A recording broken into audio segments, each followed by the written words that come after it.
Hi, my name is Candace Dominique, and I'm introducing you guys to my new YouTube channel, My Naked Truth. Hey guys, this is your girl Candace Dominique, back again with yet another video. Thank you to everybody that has already subscribed to this channel, and if you haven't, please like, share, and subscribe. Hey guys, so we left off last week with my stepfather admitting, and me getting through that was I moved away. I moved away and spent some time with my sister. We got to spend some much needed time in our lives at that time, and as far as our relationship went, we didn't grow up in the same house. And then my sister's a lot older than me, so she went off to school and she got married and she did her thing. So this kind of was our time to kind of bond as sisters, and we took that time to do that. In the midst of that, after living with my sister for a while, I moved to Atlanta, and that was probably like in 2007. Shortly after that, I had Charity, and I was pretty much on my own. Me and my first husband, we were together, but we weren't together. Now, this is where my childhood traumas trickled into my own adult relationships, because at this time I was probably about 20 years old, and we had been together from the time I was 14. And looking back on things now, I honestly learned a lot from that relationship. I took a lot of lessons. I learned a lot of lessons in that relationship, and I guess that's what's to be expected when teenage mom, teenage love, and then it just starts to grow into our adult life. You learn lessons in between. In that relationship, I can say I was the physical abuser and he was the mental abuser. And when I say I was the physical abuser, it's because it was so much infidelity in our relationship. It was so much him and multiple other girls. It seemed like every time I turned around, it was something new. And I tolerated it because I was young.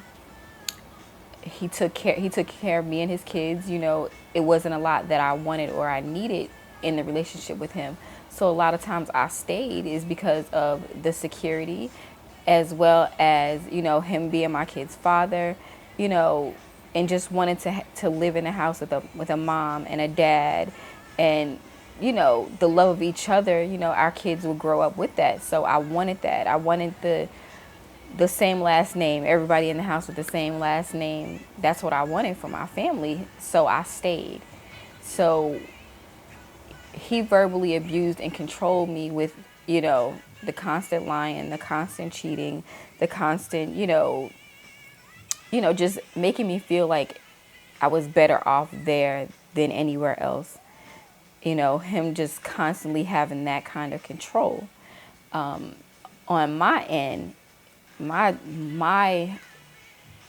shared toxicness to this relationship was, because I didn't know how to properly express my feelings to him, or properly express feelings at all, was because I had shut down in that department. I had shut down in that area of communication. So for me, it started to become physical. So we would argue, and I would always attack. Like I would be the puncher. I would be the hair puller. That's what I did, is because it was like he just didn't get it. And because he didn't get it, he couldn't let go. And because I was just stuck in him being my person, and my whole life revolving around him and my kids, and I had no education. Like I had dropped out of school and I was like, what, in 11th grade, at 16, to take care of my kid. My mom didn't believe in her going to daycare. And so I stayed home and I took care of her for a short period of time. I was homeschooled for a short period of time. But then when my mom decided that she wasn't going to stay with my stepdad anymore and she moved us to Wilson, school ended. That was it. Like, I was just home and I just took care of my daughter. So, all that time being with my first husband, I didn't have an education, and, so I didn't work. So now at, 20, I had no work history, you know. So I started bartending and I started waitressing, and I started making my own money. And that's where the game changed for me. Once I started making my own money, it was like he would do something and I'd be like, whatever, I don't care. My attitude changed towards our standpoint, our relationship, whether I should stay or whether I should go. Because then now at this point, I didn't care. At this point, I was like, I could do this by myself. I could do this. So he would be out of town, doing his thing. And I was just like, whatever. The breaking point for our relationship was he had been in Charlotte for a little period of time. He was coming back and forth every now and then. But he was home from work. He's going to be home for a couple of weeks. And he goes to take a shower. And he leaves his phone in the nightstand drawer. And the phone rings. And I don't pay any attention. I just hear like the dresser drawer like vibrate. I'm like, what's that?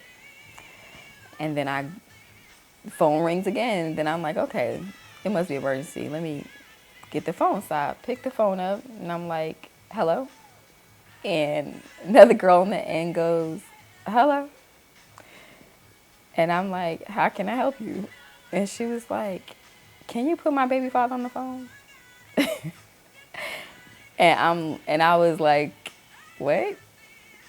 And so she says his name not correctly. And then I fix it or whatever. And at this point, I so didn't care that I was just like, let me put your baby father on the phone. So I open the bathroom door. He's in there taking a shower. And I hit the speakerphone. I go, your baby mother is on the phone. And he's just stuck. He's stuck because he's like, what? And I'm like, your baby mother is on the phone. He didn't know what to say. And she just starts yelling. And she's like, I can't believe this. And, just going on and on. And I say to her, I'm just like, listen, you can have him. At this point, you can have him. And she's like just screaming, how many months pregnant she is, and they getting a place together, just all these amazing things. And like, I just asked one question in the whole thing. Like, I had no frustration. I had no anger. I was not upset. There were no tears. I was at peace. But my one question was, where did you think he was going? And who do you think he talks to on the phone late at night? When he said he was going home, what home, if he wasn't going home to his father, what home was he going to that someone just magically maintains for him while he's at work?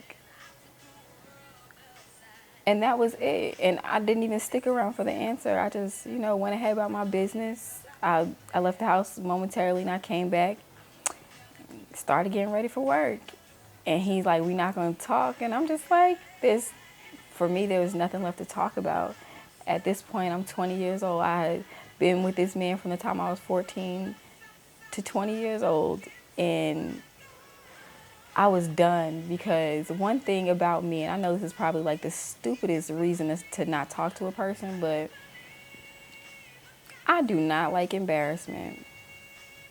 And all it was embarrassing enough that me, you, and she knew, or all the women that you messed around with, I knew, and they knew, and you knew. But now the whole world was gonna know that you had an affair on me. Everybody's gonna know, because where you gonna come from with this baby? Where you was gonna go with this baby? So I was done. And then it was the betrayal of, I know that you cheat. So we're not gonna act like I don't know that you cheat. I know that you're cheating, and this is the young mindset. This Candace that you see 33 years old ain't even almost playing that. But at 20, and this person being my whole teenage years, I was like, if you gonna cheat, at least use a condom. If you're gonna be out here sleeping around and you doing all this bullshit, protect me by using a condom. And it was just so selfish to me, and I was just so over it and disgusted, because not only did you not care about my life, but you didn't care about my kid's life, because God forbid you go out here and you got AIDS and HIV or something that I can't get rid of, and then you bring it back home to me, and now I have to figure out how to be a parent and keep my kids safe from getting whatever you've given me. How selfish could you be? At that point, I was done. When I say so done, like, it didn't get no doner. It was like a piece of rib on the grill, burnt, ain't coming back, ain't no use for it. Throw it to the wolves. And I was done. He vandalized my car, and my neighbor wound up calling the police. And as the police were pulling up, he was stomping on my car and kicking my car, and they did arrest him, and he did spend a couple of nights in jail, and he spent a little minute in jail, to be honest with you. But when he came home, when he got out of jail, he came home, and after he came home, he thought it was gonna be back, like we were gonna be good, like, I missed you so much and I loved you so much and da da da da, and the crying, he thought that was gonna work this time, and it didn't. It didn't. And at this time, my kids, they used to go to New York every summer, so my aunt had came pick the kids up, and they had just left. I mean, they hadn't been gone 2 hours yet, and he just starts talking crazy, whatever, and I'm like, I'm about to go. I'm about to go. I don't even know where I was about to go, but I was just leaving the house, and he just starts acting crazy, and I'm like, bet. And so, like, I was like, I'm about to go. So I called a friend. I was like, can you come get me? And they was like, I'm out of town, but I can send my brother to come get you.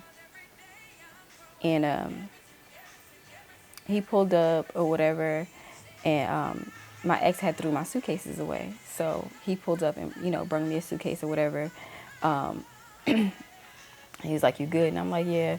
And I introduced him. I'm like, brother, friend, this is my husband. I introduced my husband to him, whatever. This is my best friend. This is my friend's brother, so it wasn't a big deal. So when he left and I'm walking towards the stairs, I hear my ex say, you think I'm stupid? And I'm like, stupid about what? And he was like, is that your new nigga? And I'm like, no. What? No. Chill. And so he like, you really don't want to be with me no more? And I'm like, hell no. Next thing I know is I'm being thrown into some stairs. And so I hit the stairs, and I don't even remember, like, I just remember being on the other side of my door. I must have jumped up and ran.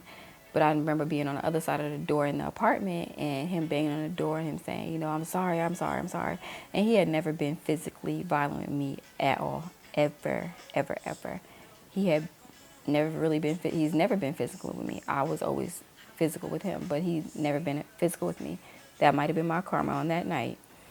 So he's banging on the door or whatever. And I told him, like, I'm calling the police. And so I wound up calling my mom. And I was like, I can't breathe. I was like, I couldn't breathe. And my mom was like, you need to call the police, call 911. So when I call the police and they get there or whatever, of course they couldn't find him. And I was like, I just need you guys to stay here until I get my stuff packed.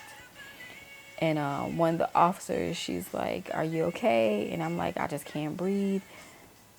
And I'm like, my side was hurt. By this time, I had a big old bruise across my side.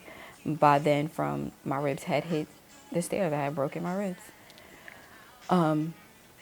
Get on a plane, come to North Carolina, get to North Carolina,